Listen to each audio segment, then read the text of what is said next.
O canal Reinando em Vida convida você a se tornar um colaborador. Semeie em nosso ministério. Com a sua oferta poderemos produzir muito mais vídeos e dublagens para a edificação do corpo de Cristo. Esse é um ministério independente e por isso precisa da sua participação.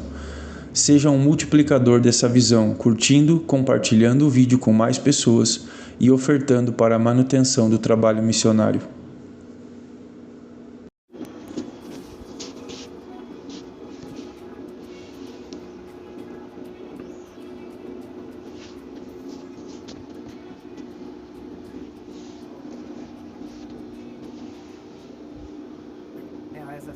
Agora, como eu disse na última sessão, eu vou compartilhar com vocês alguns princípios básicos. Vamos falar sobre as três coisas necessárias para a renovação da mente, que é a consistência, frequência e repetição. Bom, agora vamos falar sobre os elementos. Podemos dizer, e essa é uma das principais coisas que descobrimos, e isso é consistente em tudo que encontramos, ok? Tanto no mundo cristão como no mundo acadêmico, em algumas das pesquisas. O potencial para a genialidade até agora no tempo presente em todas as pessoas. Agora mesmo, ok? É por isso que eu disse no começo que você é muito mais esperto do que você pode pensar, ok? Mas esse potencial para genialidade, tecnicamente, é a parte que, especialmente nas áreas... eu vou prosseguir e terminar a frase. Essencialmente, toda pessoa que nasce nesse mundo tem uma centelha de Deus em sua vida. Isso não os faz nascidos de novo, mas é essa vida que os mantém vivos, ok? E aquela luz, porque diz que Jesus era a luz de todo homem, ok? Então existe aquela luz de Jesus, que o gênio que está em cada ser humano faz parte dessa luz, ok? Algumas pessoas, por vários meios, podem acessar mais disso do que outras pessoas, mas nenhuma pessoa será capaz de acessar a mente de Cristo e operar na mente de Cristo, a menos que tenha a vida de Deus nelas, o que significa que nasceram de novo e estão conectadas a Deus. Faz sentido? Porque eu quero ter certeza de que entendemos isso. Agora então eu quero dar a você, isso é o que eu vou ler para você primeiro e falaremos um pouco sobre isso. Uma questão que não abordamos é se o dom ou a genialidade, como eles chamam, são herdados ou adquiridos. Essa é a diferença. Nutrição ou natureza, esse tipo de coisa. Significa que está neles quando é herdado, ok? Não necessariamente significa que herdaram de seus pais. Está dizendo que está neles quando eles nascem. Ou pode ser adquirido após o nascimento. Em outras palavras, à medida que crescem. Agora, aqui diz, um gênio é nascido ou feito, ou ambos. O professor Michael Owen, da Exeter University da Inglaterra, acredita que o papel da herança é exagerado. Em outras palavras, ele acredita que os cientistas dão muito valor ao papel da herança. Aqui está o que ele diz. Ele acha que os gênios, eles compartilham, e agora observe essas qualidades. Eles compartilham um forte senso de propósito. Esse é o primeiro. Número 2, uma forte motivação para alcançar esse propósito. E número 3, a capacidade de se concentrar por longos períodos. Ok? Agora, você pode ver se essa é a base da genialidade, você pode ver porque o espírito do mundo iria querer minimizar sua capacidade de se concentrar. Em outras palavras, eles querem te deixar burro, eles querem te manter burro, ok? Próximo. E agora, essa é praticamente a última. Eles também têm a habilidade de resistir a distrações e se concentrar seus esforços em objetivos específicos. Uma das coisas que tenho notado também, a igreja como um todo nunca foi apoiadora de estabelecimento de metas. E a razão disso é porque a ideia de ser guiado pelo Espírito tem sido usada em demasia, porque eles não acham que ser guiados pelo Espírito e estabelecer metas podem andar juntos. Eles não acham que podem funcionar juntos. Mas temos que perceber que a Bíblia diz que o Espírito Santo nos mostra as coisas que virão. Então devemos ser capazes de fazer planos. Aqui mesmo ele diz, eu sei os planos que tenho para você. Deus faz planos. Planos não são planos se não forem tecnicamente um objetivo, se não houver um objetivo. Se você não puder medir isso, ok? Senão não é uma meta, entende? Estabelecimento de metas no planejamento de Deus, ok? Jesus disse, ide por todo mundo, preguem o evangelho a toda criatura. Isso é uma meta, ok? Como sabemos quando alcançamos? Quando percorrermos todo o mundo e toda criatura tiver ouvido o evangelho, certo? Eu não disse que não seria grande, mas o problema é que muitas vezes pensamos que é grande demais para nós. Mas não é grande demais para nós, entende? E quando nós trabalhamos como corpo de Cristo juntos, podemos realizar. Um indivíduo não pode ser capaz de realizar tudo sozinho realmente. Mas ele não estava falando com um indivíduo, ele estava falando com o corpo de Cristo. Amém? Mas isso não significa que qualquer pessoa pode sentar e dizer que não vai fazer nada porque alguém vai fazer. Todos têm a sua parte a desempenhar, ok? Observe isso. O próprio professor Wowie fala sobre isso, o papel da genética. No relato dessas características também, ele estava tentando encontrar o aspecto da genética. Agora, aqui está. A evidência apoiaria a afirmação de Wowie de que não nascemos como gênios talentosos, mas alguns de nós nascemos com os meios para chegar lá. Ok? Agora, os recursos para chegar lá têm a ver com a motivação interna para seguir em frente. Ok? Agora, muitas pessoas, e eu posso dar a você muitos do que poderíamos chamar de histórias de sucesso, de pessoas que começaram a vida de forma muito indiferente, sem objetivos, sem motivações, sem nada. Certo? E eles encontraram esse impulso e realizaram grandes coisas, o que também mostra que mesmo que você não tenha nascido com essas características, por decisão você pode desenvolvê-las. Certo? Eu vou dizer isso de novo. Se o volume indicasse a importância disso, eu não poderia gritar alto o suficiente para transmitir a você quando eu dissesse qualquer coisa em sua vida, incluindo qualquer coisa em seu corpo. Eu não posso dizer isso forte o suficiente, alto o suficiente, mas eu estou dizendo a você. Há tantas outras áreas que poderíamos abordar aqui. Aqui está uma das coisas, ok? Já conversamos um pouco sobre palavras e a maneira como você muda qualquer coisa em sua vida e qualquer coisa em seu corpo, em primeiro lugar, é tomando a decisão de mudar isso, do que pode ser mudado. Decidindo que você pode mudar e então aplicando as etapas necessárias para mudar isso. E geralmente começa com palavras, ok? Devo dizer que começa com pensamentos, porque palavras são pensamentos expressos. Mas começa com pensamentos e sai em palavras. Palavras seriam o próximo passo. Então, você tem que começar a dizer as palavras. O problema é que já fazemos isso, mas na maioria das vezes é feito de forma negativa, ok? Se você pesquisar, e eu fiz algumas... Não fiz tanto quanto gostaria de poder fazer, mas fazendo isso por 20 anos... ministrando cura, estou falando de 20 anos ministrando as pessoas. Eu posso dizer, eu não tenho os números, mas sei que a maioria dos casos, quantas vezes, porque é a primeira coisa que se destaca, as pessoas que me procuram com doenças autoimunes,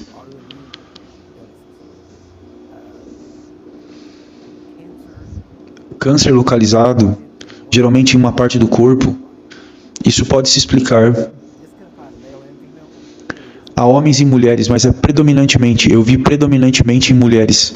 As mulheres são mais preocupadas com seus corpos. Por causa disso, as mulheres são mais propensas a odiar partes do seu corpo. E por isso elas estão sempre falando negativamente sobre aquela parte. E geralmente é a parte do corpo que desenvolve câncer. Por quê? Porque você a odeia. Você fala constantemente sobre isso, como é ruim, como está errado, e seu espírito é como um computador. Não pensa necessariamente em termos de ela quis dizer isso ou ela não quis dizer isso. Tudo que ele ouve é, eu gostaria que o meu corpo não tivesse isso. E seu espírito se prepara para garantir que isso saia. E começa a trabalhar contra isso. Isso se abre para o inimigo poder entrar e atacar em uma determinada área, geralmente naquela parte do corpo. Porque você já falou negativamente sobre isso, como diríamos em termos bíblicos, você amaldiçoou e está ordenando que murche, morra. Eu vi isso mais vezes do que orei por literalmente centenas de milhares de pessoas agora, individualmente. Então eu vi isso e eu não posso enfatizar o suficiente. Agora, homens, nós não temos o mesmo... Geralmente, muitas vezes pensaremos sobre os nossos corpos da mesma forma. Mas não expressamos e dizemos, lide com isso. E dizemos, sim, é isso, certo, mas ainda está lá. E se você não estiver atento, ok? Mas agora, lembre-se, qualquer parte do seu corpo pode mudar. E você muda com suas palavras. Então, se houver partes que você não gosta, não amaldiçoe, mude, ok? E como você muda? Fale o resultado que deseja, e toda vez que você quiser dizer algo ruim sobre aquela parte do corpo, diga o que Deus diria sobre ela, é abençoado, está correto, o que quer que você precise fazer para descrevê-la do jeito que você quer que seja, é isso que você diz. Mas muitas pessoas, porque o espírito da mente da maioria das pessoas não foi renovado, e o espírito da mente da maioria dos cristãos ainda é o espírito do mundo, o que significa que é negativo, sarcástico, certo? Tem todas essas coisas que usam insinuações, duplo sentido, esse tipo de coisa, e tudo que entra, e por causa disso é normal reclamarmos. É a única coisa que Deus sempre dizia aos israelitas: cale a boca e não reclame. Não murmure, ok? E ainda assim é o que as pessoas fazem. Eu não vou dizer que as mulheres que você conhece fazem mais do que os homens, mas as mulheres são mais propensas a se expressar do que os homens, de um modo geral. E quando você se expressa, se o espírito da sua mente não foi renovado, você vai se expressar com o espírito desse mundo. E quando você faz isso, sai com queixas e reclamações, xingando. Então é importante que você mude a sua boca. E deixe-me mostrar a você, não apenas do aspecto científico. Deixe-me terminar de ler isso primeiro. E voltaremos à Bíblia, mas você pode abrir em 2 Coríntios e partiremos de lá. Agora aqui diz, você já ouviu falar de um homem chamado Malcolm Gladwell? Ele escreveu o livro Tipping Point, o ponto da virada, fora de série. Blink, sim, Blink é incrível também, porque tem a ver com pensar sem pensar. Então meio que vai direto para algumas coisas, mas ele fez algumas pesquisas incríveis sobre essas coisas, e ele começou a procurar, e ele escreveu um artigo chamado O Gênio Físico. Agora ouça isso, Malcolm Gladwell procurou encontrar a explicação comum da genialidade. Número 1, um neurocirurgião brilhante chamado Charlie Wilson, um jogador de hóquei, adivinhem quem? Wayne Gretzky. E número 3, o violoncelista Yo-Yo Ma. Agora, esses são todos gênios em seus campos, certo? Mas ele chamou de gênios físicos, por quê? Porque um neurocirurgião tinha que ser capaz de fazer as coisas minuciosamente em detalhes. O Wayne Gretzky foi fenomenal em como ele foi capaz de ver o que está acontecendo, e como ele sempre disse, eu não vou para onde o disco está. Eu vou para onde o disco vai estar, mas a maneira que ele fez isso é que ele poderia formular em sua mente antes o que realmente aconteceria. Ele podia ver para onde iria, certo? Isso é genial, ok? Também é conhecer o futuro de qualquer maneira. Vamos falar sobre isso. Agora, observe isso. E o violoncelista Yo-Yo Ma tinha o brilho do gênio do aspecto musical do violoncelo. Ele descobriu que, ouça isso, a habilidade técnica ou aptidão eram insuficientes para realizar grandeza no desempenho de tarefas físicas complexas. Ouviu isso? Então, habilidade física não poderia fazer isso. Essas habilidades são de pouca utilidade se você não tiver o tipo certo de personalidade. Então, tem que haver uma certa personalidade para acompanhar as habilidades. Observe isso. Aqui ele dá a ideia desse certo tipo de personalidade, uma obsessão mental prática com a possibilidade e as consequências do fracasso. Uma pessoa tem que ficar obcecada com as possibilidades, ok? Como isso é chamado? Isso é fé.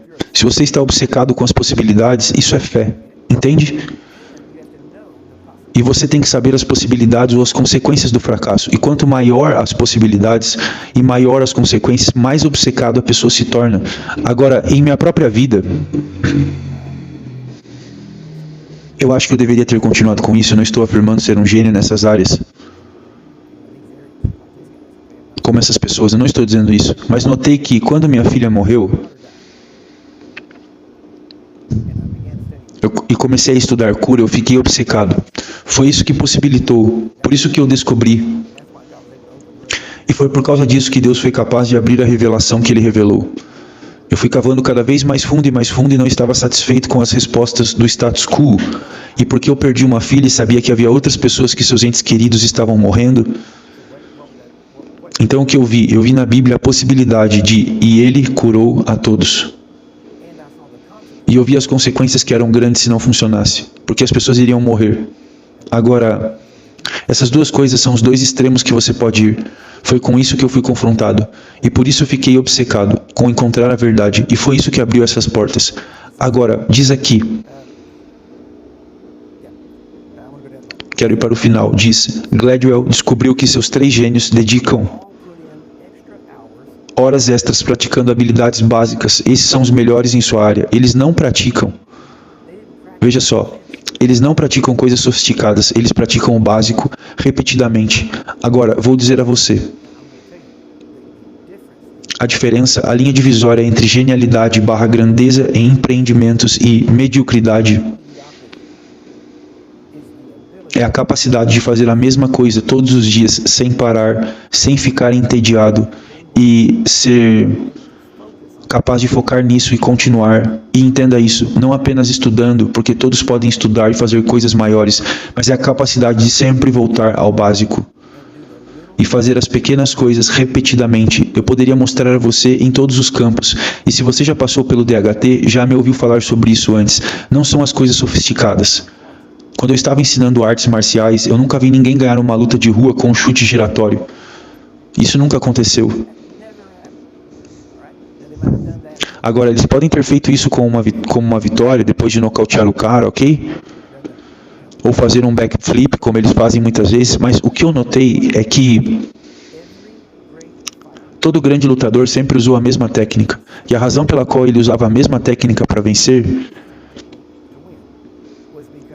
era porque ele treinou e treinou até chegar a um lugar onde ele poderia fazer.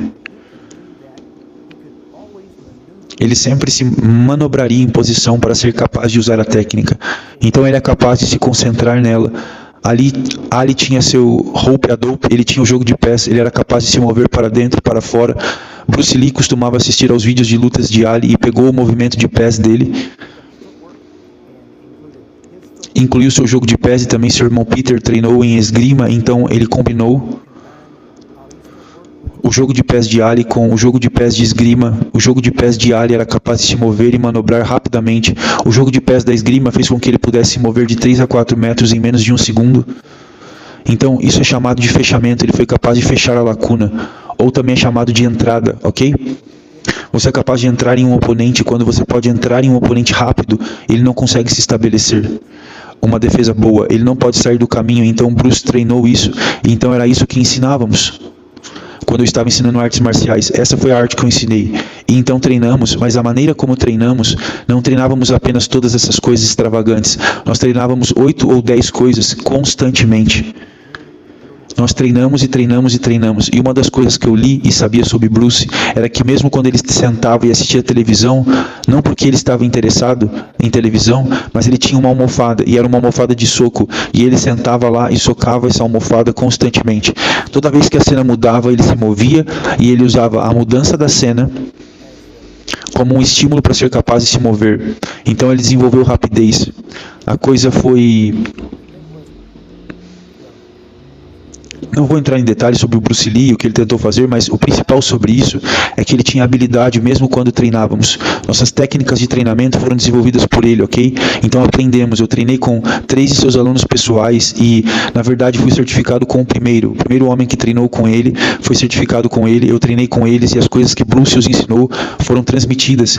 E uma das coisas que descobrimos é que Bruce era pequeno e, por causa disso, ele não tinha muita força. Então a única maneira de aumentar a força era aumentando a velocidade ou a massa. Então, para obter mais força, ele não podia simplesmente bater com o braço, ele tinha que colocar todo o seu corpo em movimento. Para que quando ele batesse, ele não bateria só com isso, ele bateria com seus 64 quilos de peso. Isso significa que ele tinha que bater antes que seus pés tocassem.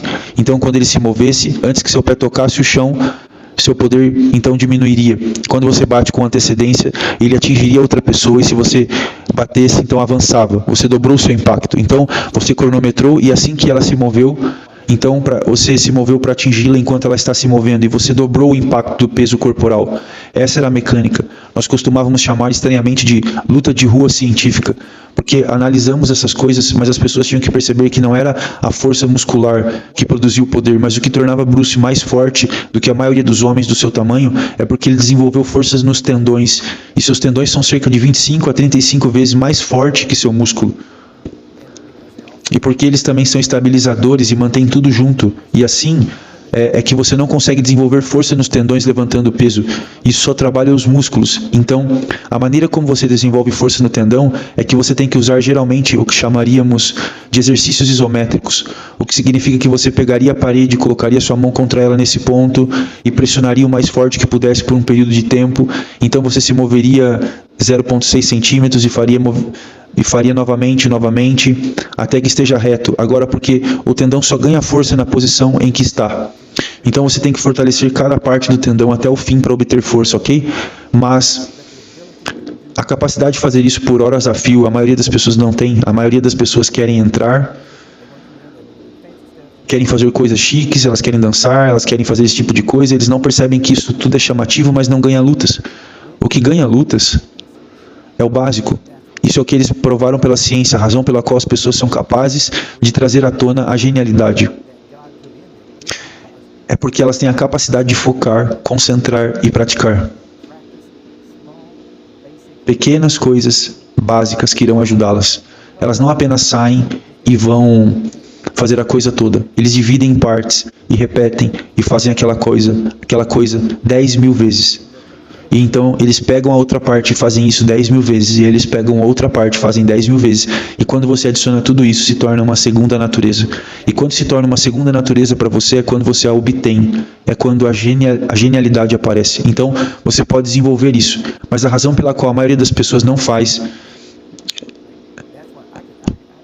e é por isso que nós descrevemos na escola bíblica e no DHT como andar em poder, e nós te damos 7 coisas que, se você fizer todos os dias, você vai andar em poder exponencial todos os dias.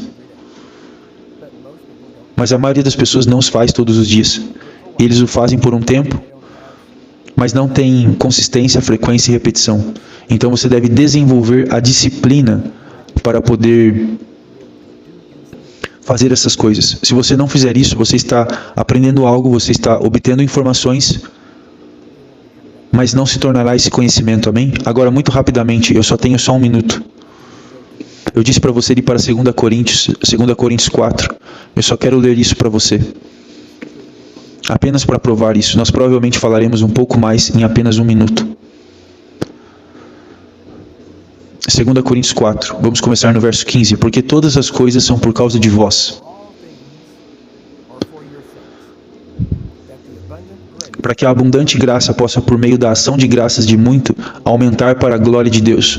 Estou apenas tentando ler para chegar ao ponto em que estamos indo. No verso 16 diz assim: por causa disso nós não desfalecemos, mas ainda que o nosso homem exterior pereça, o nosso homem interior é renovado dia a dia.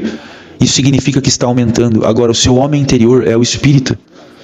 Mas você tem que perceber que o homem interior foi perfeito, criado perfeito. E agora, dia a dia, não há nada novo adicionado. Ele é mantido perfeito todos os dias. Por quê? Porque sua conexão com Deus e a vida flui dele em nós a cada dia. E eu tenho que me apressar aqui, verso 17. Porque a nossa leve aflição, a qual é momentânea, nossa leve aflição, poderíamos dizer, e o que estamos falando é ser consistente, frequência e repetição. Nós veríamos como nossa leve aflição não é divertida, mas é algo que tem que ser feito. Ok? Agora opera por nós um extraordinário peso eterno de glória. Agora observe o verso 18. É aqui que eu quero chegar.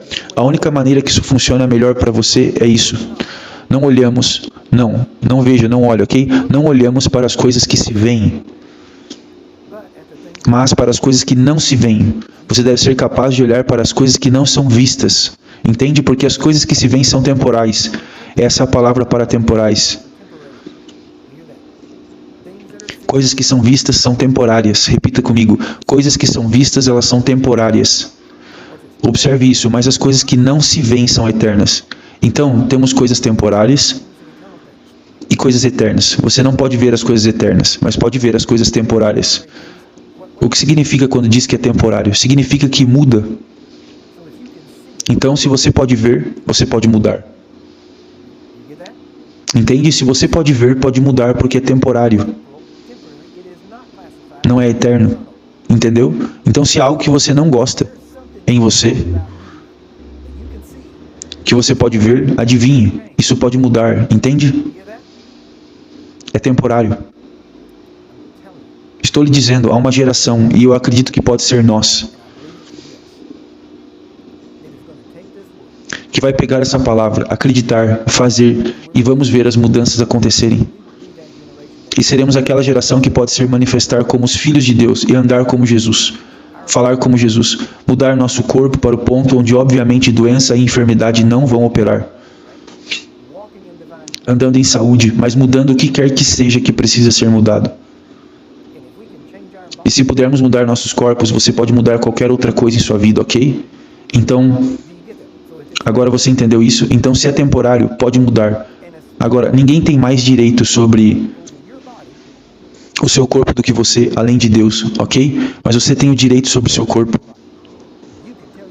Você pode dizer ao seu corpo o que fazer, pode dizer ao seu corpo para mudar. Não odeie, conserte, mude. Fale com ele, chame como deveria ser, não como você está vendo. Amém? Estão recebendo algo disso? If you are considering partnering with us and would like to support our mission, please visit jglm.org/partners.